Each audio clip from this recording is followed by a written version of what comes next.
In today's workforce, deaf and hard of hearing people bring a variety of qualifications and much more.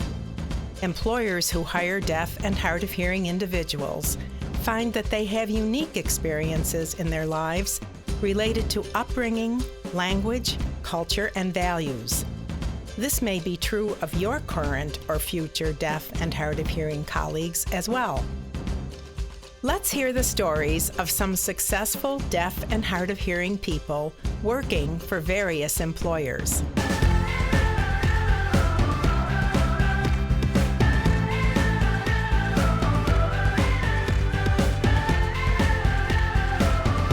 In today's society, what makes America different? Number one is innovation. How can we be innovative in the workforce? One way is through diversity of ideas and diversity of thought. So it's not just about diversity of race or age. In order for an organization to truly succeed, there has to be a diversity of ideas and thought, and deaf people definitely can contribute to that diversity in the workforce. We offer a unique perspective.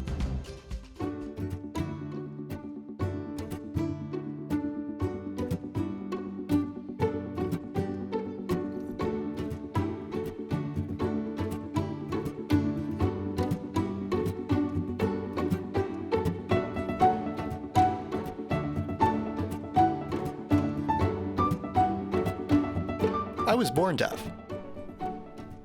My parents, being hearing, didn't know what to do. But they met with a few people and picked up on a few things and realized that they had a variety of options. They could learn sign language, which they did. In the end, I went to this one school for the deaf that was near our home. It was very immersive in its deaf culture. Everyone signed very fluently, and I met a lot of deaf people there.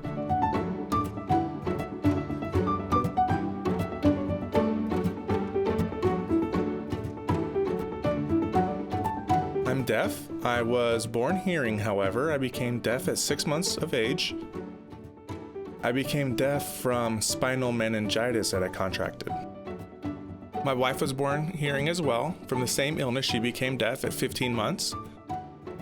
We have 2 children. They're both hearing.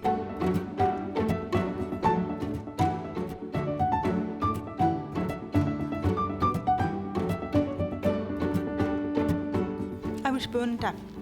My dad was very adamant that I would not use the old style hearing aids with the plugs with the wires to the back. He said I would learn ASL and learn to read and write early, but at that time, around 1979, the first behind-the-ear hearing aids were profoundly deaf kids. So I was one of the lucky few who got them, and putting on hearing aids had opened a new world for me. I'm a mom of 2 beautiful boys. My 9-year-old is hearing, my 7-year-old is deaf. In the home, we sign. My 9-year-old likes to talk and sign with me because he likes to use new words he's learning in school. And I'll show him the signs for it so he can incorporate it in ASL.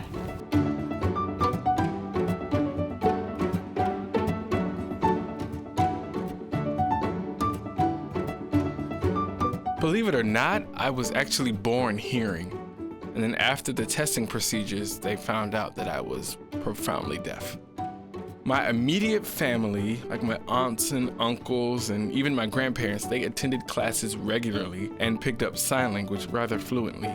So by the time that I went to kindergarten, they could communicate very well to me in sign language.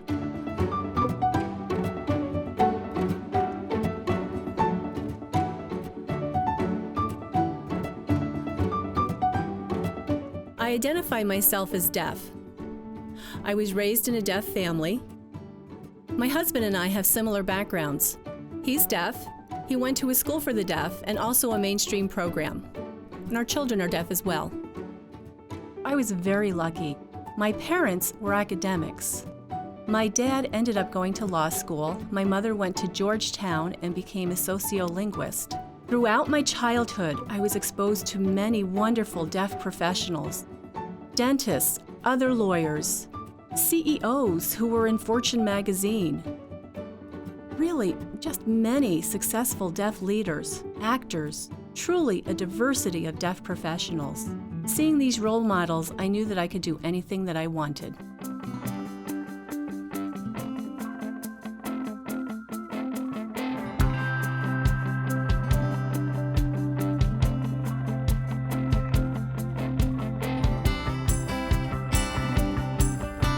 A deaf person in this day and age can seamlessly become part of the workplace. There are more employers allowing telecommuting as well. When those kinds of things happen, communication is a non-issue. Also, we can use video relay for communication. If an employee is telecommuting, they can call in using VRS free of charge. Today's society and the new generation and workforce are a great fit for deaf and hard of hearing employees. Highmark, as an organization, has about 11 or 12 deaf people who work there. There's a lot of communication that has to happen there. My communication with them, of course, is varied as well, but mostly we do it through email. My communication is 90% lip reading, 10% based on hearing. I cannot understand on the phone, so I need the interpreter ready for the phone conferences. And if there's more than one person talking with me, I don't know who's talking, where to look. So if I focus on the interpreter, then I get the full information into the conversation rather than trying to guess who's speaking and miss important things being said. Typically, for one-on-one meetings, we use the Ubi Duo, allowing us to message back and forth in person. Sometimes we use emails, text messages, or whiteboards. For larger group meetings, an interpreter is hired, or we use VRI. Messaging, like one large group chat, allows everyone to see what everyone else is saying. The doors of communication are open. My supervisor offers me support and he gives me what I need. If I need help on a project, he offers areas of improvement in detail, and then I'll avoid making those same mistakes in the future. Also, I'm able to communicate efficiently with my coworkers, and knowing that my supervisor supports me fosters the greatest amount of success. I think that deaf and hard of hearing people can use media, social media, digital media to overcome those fears and encourage employers to bring them on board. It's a new way of thinking.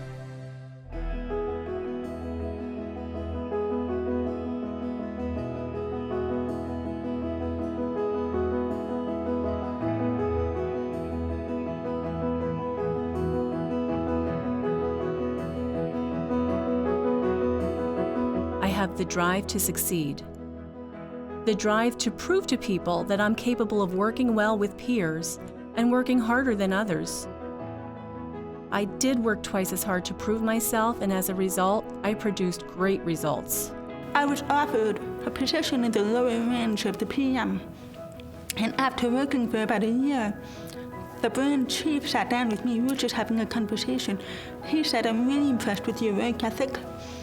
You get more done in 1 hour than the rest of your teammates because they're talking about something going on. You're just focused on getting the reports out and to me on time." He said, "Yeah, so you're doing the work of that level." And I said, "No, but I'm at the lower level." He goes, "We have to change that. Your work is equal to everybody else on the team." So he put in the paperwork to move me up a level, which was nice. I wasn't expecting that. Deaf people can influence the culture of the workplace a little bit, but often hearing people enjoy it. They can understand more clearly and things run more smoothly. I have to say that I consider myself fortunate that my supervisor is willing to learn sign language.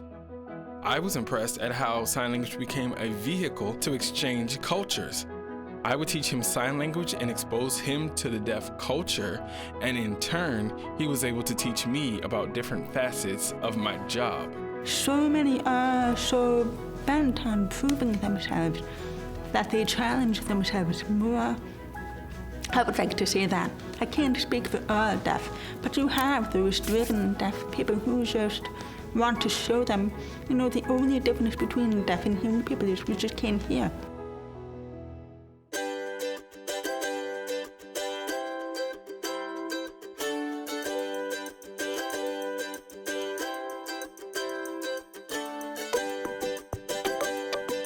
There are a lot of advantages for hiring a person who is deaf or hard of hearing. But in general, oftentimes when a person loses one sense, they gain more in other areas. So if a person doesn't have much hearing, he or she will rely on his vision. Deaf people often have that heightened sense when seeing the world. And when I was doing graphic design work, I was able to look at the world, process the information, and figure out how to express it through graphic design. If they are hired for a job and offered that opportunity, they will surely want to work hard. When I was hired, I was thrilled to have a job. I was very motivated, but I had heard that I was almost not hired for the position because I was deaf. What had happened was that hiring manager, right before I was hired, considered several applicants. There was probably 5 or 6 people for that position. They were all hearing and I was the only deaf applicant. When they noticed on my resume that I was deaf, they moved me to the bottom of the pile and decided to interview everybody else. Getting through those other interviews, they weren't happy with anybody they had. People were okay, but they weren't quite a good fit. And they looked at my resume and said, well, he's deaf, but he's got the skills and abilities, he fits, but we're not really sure. They decided to just see what would happen. They called me in for an interview, and the interview went well. They realized that I had the skills they needed, I was a good fit, but I was deaf, so what were they going to do? They decided to just go ahead and hire me anyway and see what would happen. That manager, who was uncomfortable with hiring me, realized that he hired the right person, and the fact that I was deaf didn't matter. At the beginning, there are lots of questions about the initial setup, like how do you do this or how do you approach that? It's not like I'm the same as anyone else. But once you know what to do, I'm just like any other employee, doing good work. If you are interested in hiring somebody who has these skills and they happen to be deaf, but they do have the skills and abilities, hire them. You won't regret it.